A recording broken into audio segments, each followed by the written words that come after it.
যে এরা হচ্ছে কি সেই ব্যক্তি। কোন ব্যক্তি এরা?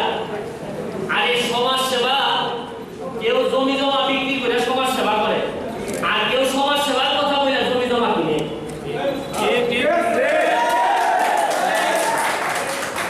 আর কেউ আছে আমি তো আওয়ামী লীগ করি। আপনারা এটাও জেনে যান, আমার এই লাইভের মধ্য দিয়ে হাজার হাজার লক্ষ লক্ষ মানুষ দেখবেন। আমি এই আওয়ামী লীগ করি না।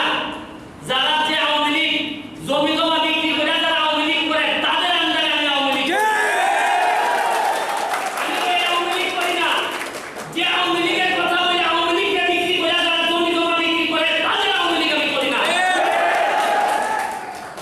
শুনেন, সামাজিক সম্পর্ক আপনাদের সাথে আমার, এখানে কারোর সাথে আমার রাজনৈতিক সম্পর্ক নাই। এই জন্য সব কিছু বন্ধ করে চলে আসছে আপনাদের কাছে। মনে রাখেন, যদি সামাজিক সম্পর্ক না থাকতো, রাজনৈতিক সম্পর্ক আমার যে ভালো জানেন সালমান ভাই, রাজনৈতিক সম্পর্ক হচ্ছে গিয়ে কেমন নষ্ট করা করছেন রাজনৈতিক সম্পর্কে। আরে ভোগের সময়, সুবিধার সময় দুলাভাই আর সুবিধা গেলে সুদীপ ভাই, এটা হচ্ছে গিয়ে আজকে যে সামাজিক সম্পর্কের অধিকার নিয়ে আসছি, আজকে যদি অসুবিধা থাকে তাও আমি আপনাদের সুমন ভাই, যদি উপকৃত হই তাও আমি আপনাদের সুমন ভাই।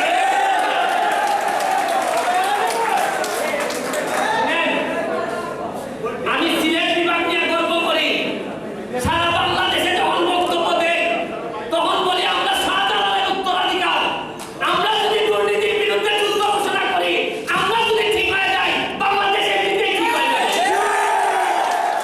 বাংলাদেশের এত মাটি থাকতে শাহজালাল সাহেব আমাদের মাটি কেন পছন্দ করেছেন? আমাদের এই দায়িত্ব আছে। শাহজালাল সাহেব যেভাবে সিলেট বিভাগের মাটি পছন্দ করেছেন, আর এই মাটিতে জন্ম যারা আমরা নিয়েছি তাদের দায়িত্ব বাংলাদেশের যে কোনো মানুষের চেয়ে দায়িত্ব সবচেয়ে বেশি। শুনেন, আমি কোনো নেতার ঘরে জন্মগ্রহণ করি নাই। আমি নেতার ঘরে জন্মগ্রহণ করে নেতা না।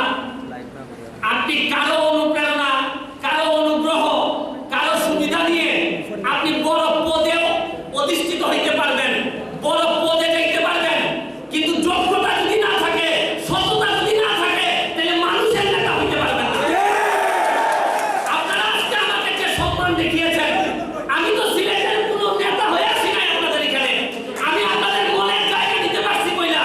আমি যত যুবক সমাজ এখানে আছে তাদেরকে বলি, আমার যদি কোনো ভালো দিক থাকে এই জায়গাটাকে ফলো করেন, সম্মানের দায়িত্ব স্বয়ং বিধাতা আপনাকে দিবে।